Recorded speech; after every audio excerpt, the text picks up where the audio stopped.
믿는 마음으로 주께 가오니 나를 영접하소서. 내가 매일 십자가 앞에 더 가까이 가오니 구세주의 흘린 보배 피로써 나를 정케 하소서. 주여 넓으신 은혜 베푸사 나를 받아주시고 나의 품은 뜻 주의 뜻같이 되게 하여 주소서. 내가 매일 십자가 앞에 더 가까이 가오니 구세주의 흘린 보배 피로써 나를 정케 하소서.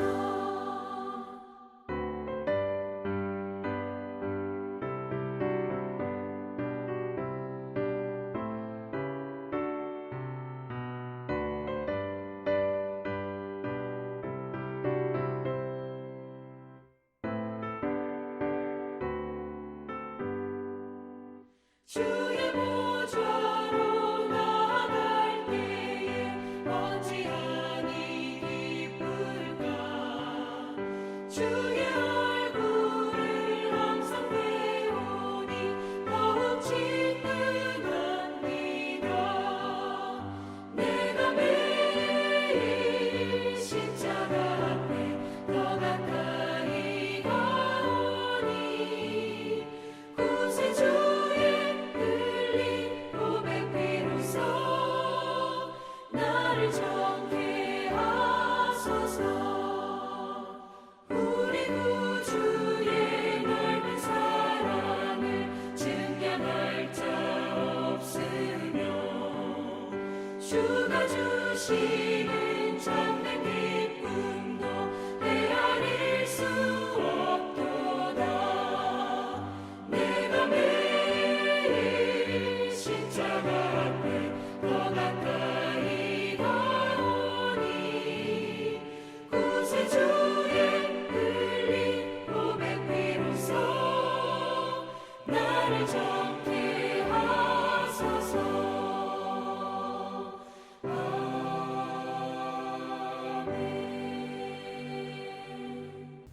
사랑하는 채움과 비움의 교회 성도 여러분, 12월 12일 금요일 묵상의 시간입니다. 오늘 묵상하실 말씀은 시편 141편 1절에서 10절 말씀입니다. 함께 봉독하시겠습니다. 여호와여, 내가 주를 불렀사오니 속히 내게 오시옵소서. 내가 주께 부르짖을 때에 내 음성에 귀를 기울이소서. 나의 기도가 주의 앞에 분향함과 같이 되며 나의 손 드는 것이 저녁 제사같이 되게 하소서. 여호와여, 내 입에 파수꾼을 세우시고 내 입술의 문을 지키소서. 내 마음이 악한 일에 기울어 죄악을 행하는 자들과 함께 악을 행하지 말게 하시며 그들의 진수성찬을 먹지 말게 하소서. 의인이 나를 칠지라도 은혜로 여기며 책망할지라도 머리에 기름같이 여겨서 내 머리가 이를 거절하지 아니할지라. 그들의 재난 중에도 내가 항상 기도하리로다. 그들의 재판관들이 바위 곁에 내려 던져졌도다. 내 말이 달무로 무리가 들으리로다. 사람이 밭가라 흙을 부스러뜨림 같이 우리의 해골이 수올 입구에 흩어졌도다. 주 여호와여, 내 눈이 주께 향하며 내가 주께 피하오니 내 영혼을 빈궁한 대로 버려두지 마옵소서. 나를 지키사 그들이 나를 잡으려고 놓은 올무와 악을 행하는 자들의 함정에서 벗어나게 하옵소서. 악인은 자기 그물에 걸리게 하시고 나만은 온전히 면하게 하소서. 아멘. 5살, 6살 무렵의 기억입니다. 부모님께서는 쌀가게를 하셨고 그래서 가게 앞에는 항상 비둘기와 참새들이 있었습니다. 그때만 해도 곡물들을 되로 팔았었죠. 그래서 떨어진 나달들이 바닥에 좀 있었습니다.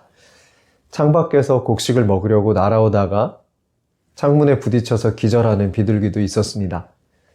형과 저는 텔레비전에서 봤는지 새를 잡아보려고 덫을 만들었었습니다. 초록색 우유 급식통을 기울여서 실로 묶은 나뭇가지를 그어놓고 쌀 몇 호를 미끼로 놓고는 줄을 잡고 기다리는 거죠. 하지만 다행히도 덫에 걸린 새는 한 마리도 없었습니다. 미끼는 다 먹었는데 겁먹은 아이가 줄을 잡아당기지 못했거든요. 만약에 잡혔으면 더 놀랐을 겁니다. 이런 덫은 새도 안 걸리는 우스운 덫이지만 이 덫이 바뀌면 어떨까요? 덫을 놓는 사람이 치밀하게 계산하는 성인이라면 새는 당연히 잡힐 겁니다. 그 덫에 두는 미끼가 바뀌면 사람도 잡을 수 있는 덫이 되는 거죠. 오늘 시편은 다윗의 시로 소개됩니다.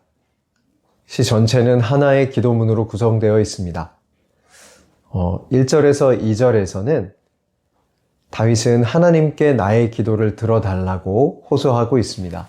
우리 시편 141편 1절 2절 말씀 같이 읽겠습니다. 여호와여, 내가 주를 불러싸오니 속히 내게 오시옵소서. 내가 주께 부르짖을 때에 내 음성에 귀를 기울이소서. 나의 기도가 주의 앞에 분향함과 같이 되며 나의 손 드는 것이 저녁 제사같이 되게 하소서. 기도에 대한 다윗의 인식은 여타의 사람들과 달랐던 것 같습니다. 사람들은 제사장이 하나님 앞에 분향하는 것, 저녁에 제사 올리는 것처럼 형식적인 제의를 가지고 안타깝게도 하나님과의 거리감이 느껴지는 신앙생활을 했었죠. 하지만 다윗은 내가 하나님께 드리는 기도가 하나님께 드리는 향연이요, 제사와 다름없다고 여겼습니다. 다윗에게는 기도할 때마다 하나님과 교제한다는 인식이 있었던 거죠.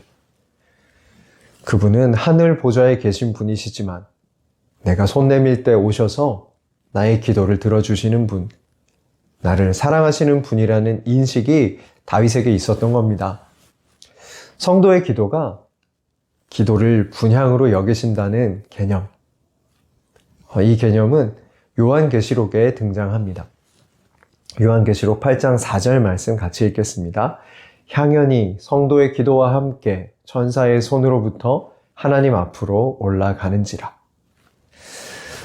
때로는 우리의 기도가 떼쓰는 것, 자기 자랑, 허세 가득한 하나님을 향한 약속들, 경건한 행위, 우리의 기도의 모습들이 다양하게 올려집니다. 우리는 항상 우리의 기도가 경건한 행위로 올려지기를 원하지만 우리의 기도는 그분께 항상 미달하는 모습입니다. 그런데 다윗이 살던 구약의 시대나 지금 우리가 살고 있는 신약의 시대나 하나님은 변함없이 그 백성들의 기도를 들으시는 분이십니다. 이 말은 하나님께서 마치 어린 자녀를 향한 부모님처럼 하나님의 관심이 온통 우리를 향하고 계시며 우리에게 항상 눈과 귀를 기울이셔서 돌보신다는 것입니다. 이스라엘의 하나님께서 우리의 기도를 기다리신다는 것을 기억하면서 기도로 자녀된 유익을 누리는 저와 모든 성도님들 되시기를 축복합니다. 다윗은 무엇을 기도합니까? 3, 4절에서 드려진 첫 번째 기도의 내용은 내가 입술로 악을 행하지 않게 하소서, 그리고 마음이 악에 기울어지지 않도록 도우소서입니다. 우리가 입술로 행하는 악은 정말 끝이 없죠. 그것이 실수이건 홧김에 대놓고 했건 누군가 알아들으라고 은근히 말했건 우리는 우리의 마음과 생각을 말로 풀어놓습니다. 그런데 그것이 정말 누추할 때가 많죠. 다윗은 자기 입에 경비병을 세워서 어떤 말은 좀 못 나가게 막았으면 좋겠다고 말합니다. 요즘 표현으로 한다면 AI가 우리가 이상한 말을 하려고 하면 미리 포착해서 입이 안 움직이게 딱 막아주면 좋겠다. 이런 식으로 이야기를 하는 거죠. 다윗의 70년 인생에서 40년 동안은 왕이었습니다. 왕인 다윗이 사실 못할 말이 어디 있습니까? 무슨 말을 하든 다들 그에게 고개를 조아렸을 텐데요. 하지만 다윗은 하나님께서 나의 기도를 들으시는 분, 친밀하신 분이라고 느낀 만큼 하나님께서 싫어하시는 일은 하지 않기를 간절히 바랐습니다. 오히려 그가 왕이기 때문에 그는 더 조심해야 했습니다. 그래야 하나님 마음에 합한 삶을 살 수 있으니까요. 어디서든 하나님 앞에 서 있다는 인식으로 말조차 조심하는 마음. 이 마음이 우리가 가져야 할 마음입니다. 입술의 파수꾼을 저 사람의 입에 세워 주소서. 이렇게 기도하기 전에 입술의 파수꾼을 나의 입에 두셔서 내가 악한 말을 내뱉어 주님을 실망시키지 않게 하소서. 이렇게 기도합시다. 이것이 우리의 기도가 되기를 축복합니다. 시편 141편 4절 말씀 같이 읽겠습니다. 내 마음이 악한 일에 기울어 죄악을 행하는 자들과 함께 악을 행하지 말게 하시며 그들의 진수성찬을 먹지 말게 하소서. 세상에 공짜가 없다는 말이 있습니다. 그 말이 맞죠. 일을 하다가 만나게 되는 많은 사람들은 또 내가 높은 자리에 오를수록 나에게 이것저것을 요구합니다. 이유가 없는 선물은 없어요. TV에도 선물을 받아서 문제가 되고 넘어지게 되는 사람들을 많이 보게 됩니다. 어떤 이들은 여러 가지 이익을 제시하면서 나와 함께 하면 이런 유익이 있다고 유혹하고 따라오지 않으면 큰 손해가 있을 것이라고 으름장을 놓기도 합니다. 동남아에서 어떤 이들은 작은 범죄에 동참하면 월급 500만 원 이상 벌 수 있다고 유혹하기도 했죠. 범죄 조직이 워낙 커서 범죄를 조각조각 잘라서 여러 사람이 저지르니까 내가 한 일만 잘라서 보면 범죄가 아니라 이렇게 설명하기도 한다고 합니다. 악한 일에 마음이 기울어 버린 사람들과 함께하면 안 됩니다. 그들은 그것이 악이 아니라 하지만 그것은 악으로 빠져들게 하는 길이기 때문입니다. 그들이 베풀어주는 진수성찬의 입맛을 들이면 결국 악한 자가 되어버리는 것입니다. 어떻게 악한 일에 마음이 기운 사람을 피할 수가 있을까요? 의인과 함께 할 때 피할 수 있습니다. 시편 141편 5절 말씀입니다.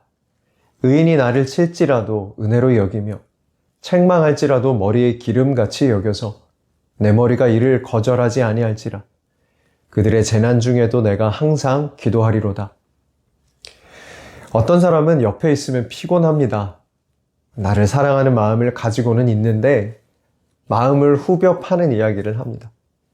칭찬은 없고 이건 이렇게 하면 어떤지 저건 저렇게 하면 어떤지 계속 충고를 하죠. 하지만 듣기 싫은 그 말을 들을 때 사실 손해는 없습니다.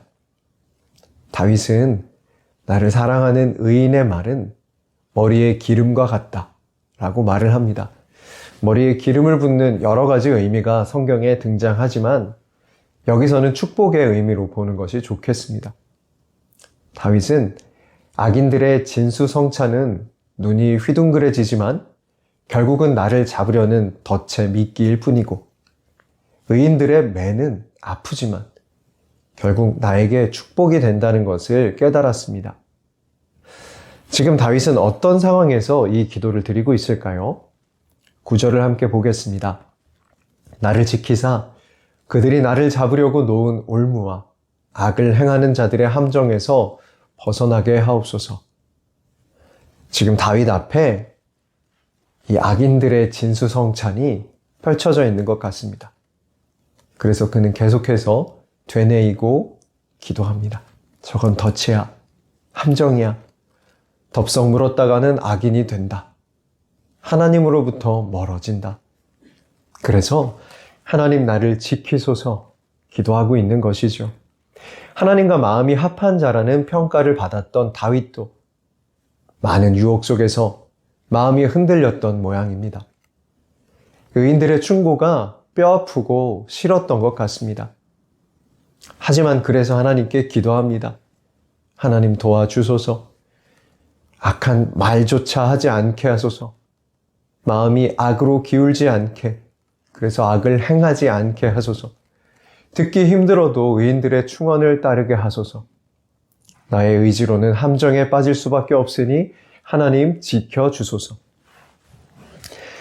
사랑하는 채움과 비움의 교회 성도 여러분, 우리는 연약합니다.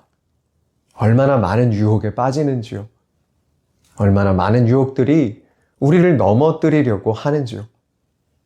하지만 그때마다 우리의 마음이 그 진수성찬으로 기울지 않게 해달라고 기도합시다. 유혹에 넘어가면 탈이 납니다. 그 길을 계속 가면 악인이 됩니다. 하나님으로부터 떠나게 됩니다. 우리는 의인의 충고를 따를 수 있는 지혜를 달라고 기도합시다. 그러면 우리의 마음을 지킬 수 있을 겁니다. 왜냐하면 우리 하나님께서 우리의 기도를 향연처럼 제사를 드리는 것처럼 기뻐하셔서 응답해 주시기 때문입니다. 우리 오늘도 우리의 삶을 보시며 안타까워하시는 하나님께 기도합시다. 하나님과 가까이 교제합시다.